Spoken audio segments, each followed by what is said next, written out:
Altri esempi. Quando a Napoli ci fu il colera, la colpa fu data alle cozze. In televisione però le cozze furono chiamate mitini.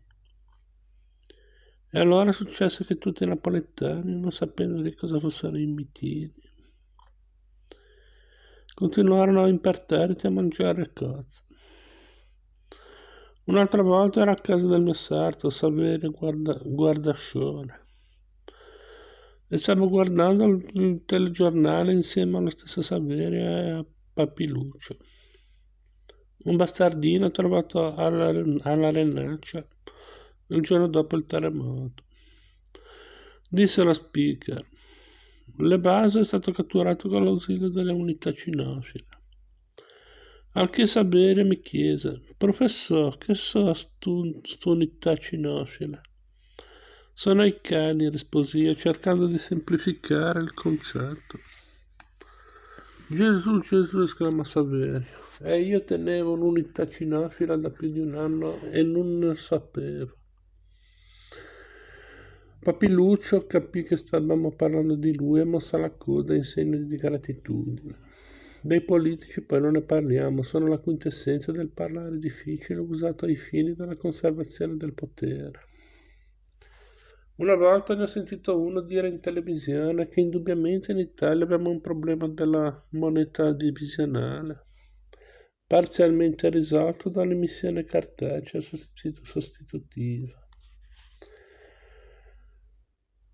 Voleva dire che non si trovavano più spiccioli e che ci si arrangiava con i mini assegni.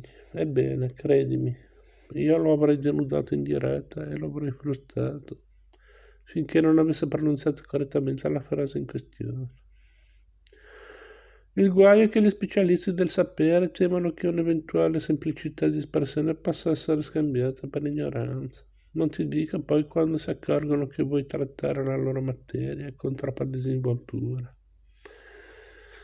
Ti bollano subito con la qualifica di divulgatore e storcono la bocca e arricciano il naso come se il verbo divulgare emanasse chissà quale puzza insostenibile. La verità è che tutti costoro non amano il prossimo e che tengono di più alla propria immagine che non alla diffusione del sapere. In Italia siamo i maestri della noia applicata alla cultura. Per capirla basta visitare uno dei nostri musei. Immensi corridoi, sempre uguali e sempre deserti, sculture e quadri privi di qualsiasi nota esplicativa, malinconici custodi in attesa di pensione, silenzio sepolcrale, da cripta più che da cimitero. Quale differenza con quelli americani? Prendiamo ad esempio il Museo di Storia Naturale di New York. Ci si divertono tutti, grandi e piccoli, gli studiosi e gli analfabeti.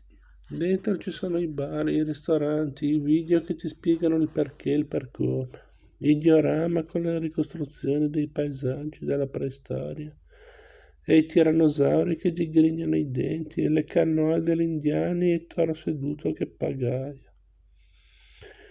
D'accordo, un museo così fa pensare più a Walt Disney che non a Darwin.